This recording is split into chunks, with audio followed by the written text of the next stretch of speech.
சென்னை சைதாப்பேட்டையில் ஒரு number lottery விற்பனை நடைபெறுவதாக நியூஸ் தமிழில் செய்தியானது வெளியாகி இருக்கிறது. இது குறித்த கூடுதல் விவரங்களோடு நேரலையில் இணைகிறார் செய்தியாளர் ஜெரி. வணக்கம் ஜெரி.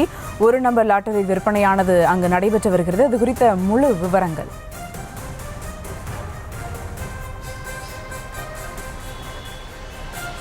சுபா வணக்கம். 2003ஆம் ஆண்டு தமிழக அரசால் லாட்டரி அப்படிங்கிறது தடை செய்யப்பட்டிருக்கு. காரணம், இந்த லாட்டரினால யார் அதிகமாக பாதிக்கப்படுறாங்க அப்படின்னு பார்த்தீங்கன்னா அடித்தட்டு மக்கள் தான். தினக்கூலிக்கு யாரெல்லாம் போகிறாங்களோ, தினமும் 100 ரூபாய் 200 ரூபாய் வருமானத்துக்கு யார் போகிறாங்களோ இவங்களை டார்கெட் பண்ணுறது தான் இந்த லாட்டரி.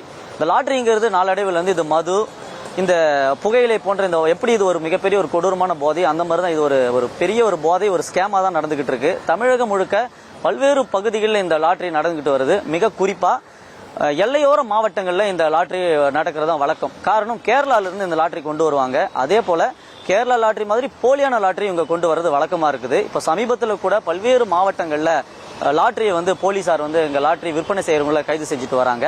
இதன் அடிப்படையில் இந்த லாட்டரி வந்து 2 விதமாக நடக்குது. தற்போதைக்கு ஒரு சீட்டில் எழுதி வச்சு கொடுக்குற லாட்டரியும் நடக்குது.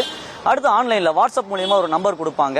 அந்த நம்பரில் நம்ம அதுக்கான தொகையை பண்ணதுக்கு அப்புறம் அவங்க ஒரு நேர வரம்பு வந்து நிர்ணயிப்பாங்க. அப்போ அதுக்கான டிரா நடக்கும். அந்த டிரா நடக்கும் பொழுது அதுக்கான அந்த யார் யார் வின் பண்றாங்க அப்படிங்கிறது நடக்கும். அதன் அடிப்படையில் சைதாப்பேட்டையில் இங்கே லாட்டரி விற்பனை செய்யப்படுறதா நியூஸ் தமிழுக்கு ஒரு தகவல். அதன் அடிப்படையில் இங்கே கல ஆய்வு செஞ்சிருந்தோம். அதாவது ராஜீவ்காந்தி சிலைக்கு அருகே இருக்கக்கூடிய இங்க ஒரு தனியார் உணவகத்துக்கு ஆப்போசிட்ல இது நடக்குது. இந்த சந்துக்குள்ள இப்ப நம்ம ஒளிப்பதிவாளர் சந்தோஷத்தை காமிச்சிட்டு வராரு. இந்த சந்துக்கு உள்ள பாத்தீங்கன்னா இந்த லாட்டரி ஆனது இங்க விற்பனை செஞ்சுட்டு வராங்க. முதல்ல இந்த நம்பர் எங்க கொடுப்பாங்க அப்படின்னு பாத்தீங்கன்னா, இந்த பில்டிங் நம்ம இருக்கிறதுக்கு ஆப்போசிட்ல ஒரு பார்க் ஒன்று இருக்குது. இந்த சைதாப்பேட்டை பார்க்ல பாத்தீங்கன்னா அந்த இடத்துல நம்பர் எழுதி தருவாங்க. 1ஆம் நம்பர், 2ஆம் நம்பர், 3ஆம் நம்பர், 4ஆம் நம்பர் அப்படிங்கிற 4 நம்பருக்கான லாட்டரி இங்க விற்பனை நடந்துகிட்டு வருது. அங்க எழுதி கொடுத்த உடனே ரோட கிராஸ் பண்ணி இந்த சந்துக்கடியில வருவாங்க. இப்போ இந்த சந்துக்குள்ள வந்துட்டு இந்த லாட்டரி எவ்வளவு காசு எவ்வளவு அப்படிங்கறத கொடுப்பாங்க. முதல்ல வந்து 40 ரூபாயில இருந்து இருக்குது. 40 ரூபாய், 70 ரூபாய், 100 ரூபாய்க்கு இந்த லாட்டரி ஆனது விற்பனை செஞ்சுட்டு வராங்க. இதுல 3 டிரா இருக்கு.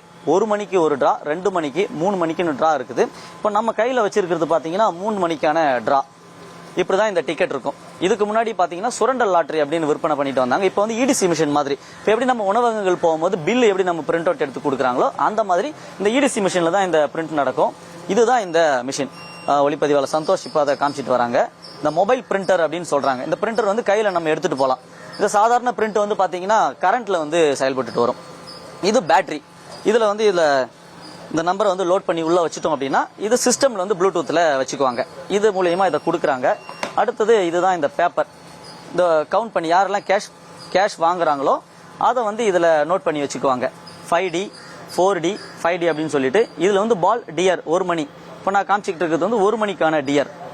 இப்போ அடுத்து இது வந்து 11 மணிக்கான டியர். 11 மணி நிலவரப்படி இவ்வளவு பேர் இந்த லாட்டரி வாங்கியிருக்காங்க. அடுத்து இந்த தொலைபேசியில தான் வந்து ஒரு செயலி வச்சிருக்காங்க. இதுக்காகவே ஒரு ஆப் ஒன்று வச்சிருக்காங்க. இந்த ஆப்ல தான் வந்து இதுல என்ட்ரி பண்றது, இதுல கிளியர் பண்றது, எத்தனை நம்பர் வருது, குவாலிட்டி வருது, எவ்வளவு அமௌண்ட் இருக்குது, ரேட்டிங் வந்து ஃபிக்ஸ் பண்ணாங்க. இது வந்து 60 ரூபான்னு ஃபிக்ஸ் பண்ணி வச்சிருக்காங்க. 40 ரூபாய், 60 ரூபாய் அப்படின்னு இதுல நம்ம மாத்திக்கலாம். அடுத்து இன்னொரு மொபைல் இருக்கு. இந்த ஆப்ல என்ன பண்றாங்க அப்படின்னா அவரோட நேம் என்ன, பிரிண்ட் நம்பர் என்ன, குவாலிட்டி எத்தனை வாங்கியிருக்காங்க, எவ்வளோ. இப்போ பார்த்தீங்கன்னா அது 50 ரூபாயில வாங்கியிருக்காங்க. இப்போ கடைசியாக பார்த்தோம் அப்படின்னா டியர் 1 மணிக்கான PM படி நிலவரம் எப்படி பார்த்தீங்கன்னா 2 நம்பர் 5 குவான்டிட்டி வாங்கியிருக்காரு, 500 ரூபாய். இப்போ இது வந்து 100 ரூபாய்க்கானது.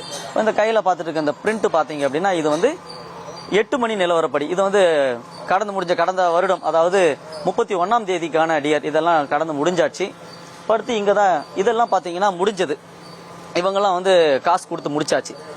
3250 ரூபா இந்த ஸ்லாட்ல முடிஞ்சிருக்கு. ஒரு ஸ்லாட் ஒரு கவுண்டர்ல எவ்வளவு விற்பனை பண்றாங்க அப்படிங்கறத இங்க இருக்க முடியும். இப்போ இதெல்லாம் பாத்தீங்கன்னா புதுசா ஒரு பில் வச்சிருக்காங்க. இங்க இதெல்லாமே டியர் தான், டியர்னு சொல்றாங்க. இது 40 ரூபாய் கேரளா லாட்டரி, 40 ரூபாய்க்கான லாட்டரி.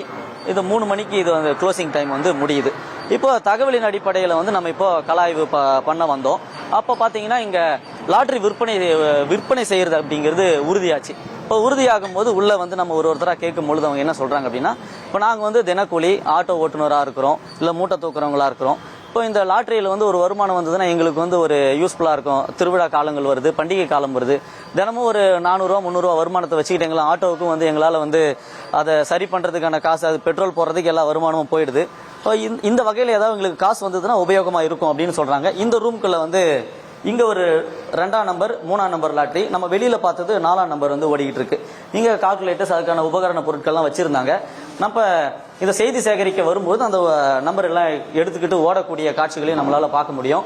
நம்ம கேமராவோட இங்க செய்தியாளர்கள் உள்ள வரும்பொழுது அவங்க சுதாரிச்சுக்கிட்டு அவங்க வச்சிருந்த மொத்த எக்யூப்மெண்ட் எல்லாத்தையும் எடுத்துக்கிட்டு ஓடிட்டாங்க. இங்க இருக்கக்கூடிய பணத்தையும் எடுத்துட்டு போனதையும் நம்ம காட்சியில ஒளிப்பதிவாளர் சசிகுமார் காமிச்சிருப்பாரு. இங்க இருக்கிற மொத்த பணத்தையும் எடுத்துக்கிட்டு பக்கத்துல இருக்க மளிகை கடையில கொடுத்துட்டு போயிருப்பாங்க. இப்போ கேட்கும் பொழுது யாருமே இதுக்கு பின்புலமா யார் இருக்கிறாங்க அப்படிங்கறத யாரும் காட்டிக்கிறது கிடையாது. ஆனா இந்த லாட்டரி கிட்டத்தட்ட வருஷ கணக்கா இங்க நடக்கிறது அப்படின்னு சொல்றாங்க. இந்த கடையை சுத்தி இருக்கிற இந்த ஆட்டோ ஸ்டாண்ட்ல இருக்கிறவங்களா இருக்கட்டும், இந்த கடையை சுத்தி இருக்கிற இங்க வேலை செய்யறவங்க எல்லாமே இதுக்கு ஒரு பாதுகாப்பா இருக்கிறாங்க. இங்க நோட்டமிடுறது, இங்க யாராவது ஒரு அரை மணி நேரத்துக்கு மேல இங்க யாராவது நின்றுறாங்க அப்படின்னா உடனே இவங்களுக்கு ஒரு தகவல் வரும். இப்போ நம்ம இங்க செய்தி சேகரிக்கிறதுக்காக வரும்பொழுதும் கூட, இது உறுதிப்படுத்துறதுக்காக வரும்பொழுதும் கூட நம்ம இத்தனை பேர் வந்திருக்காங்க, எந்த கார்ல வந்திருக்காங்க, எத்தனை நம்பர் கார்ல வந்திருக்காங்க, நம்பருடைய டீட்டெயில் என்ன, அது எல்லாமே இவங்களுக்கு தெரிய வருது. உள்ள வந்த உடனே அவங்க சாவகாசமா அதை லாட்டரி விற்பனையில் ஈடுபட்டதை பார்க்க முடிஞ்சது. கேமராவை பார்த்ததுக்கு அப்புறம் ஆளுக்கு ஒரு முறையில் தெரிச்சு ஓடுறாங்க. இங்க முக்கியமா யார் இதுல குறி வச்சு இந்த விற்பனை நடக்கிறது அப்படின்னா முக்கியமா ஆட்டோ ஓட்டுநர்கள் தான். இந்த ஆட்டோ ஓட்டுநர்கள் இங்க ஒரு பக்கத்துல ஒரு ஸ்டாண்ட் இருக்குது. இங்க இருக்கக்கூடிய சாலையோர வியாபாரிகள், இங்க அக்கம் பக்கத்துல இருக்க கிட்டத்தட்ட ஒரு 5 கிலோமீட்டர் ரேடியஸ்ல இருக்கக்கூடிய கூலி தொழிலாளிகள் இங்க வராங்க. முக்கிய காரணம் இந்த 2ஆம் நம்பர் 3ஆம் நம்பர் லாட்டரி விழும்போது ஒரு அதிகப்படியான ஒரு காசு கிடைக்குது. ஒரு மாசத்துக்கான வருமானம் இந்த ஒரு சீட்ல கிடைச்சிடும் அப்படிங்கிற ஒரு நற்பாசியில வராங்க. தினமும் ஒரு 500 ரூபாய் வருமானம் இருக்குது அப்படின்னா ஒரு 250 குறைந்தபட்சம் ஒரு 250 இந்த லாட்டரிக்காக பயன்படுத்துறாங்க. சரியாக சைதாப்பேட்டையில ராஜீவ்காந்தி சிலைக்கு அருகே இருக்கக்கூடிய ஒரு தனியார் உணவகத்துக்கு ஆப்போசிட்ல இந்த லாட்டரி பல மாதங்களா நடந்துகிட்டு வருது அப்படிங்கிற தகவல் அடிப்படையில் இங்க செய்தி சேகரிக்க வந்திருந்தோம். கூடுதல் விவரங்களை களத்திலிருந்து வழங்கியமைக்கு நன்றி ஜெரி.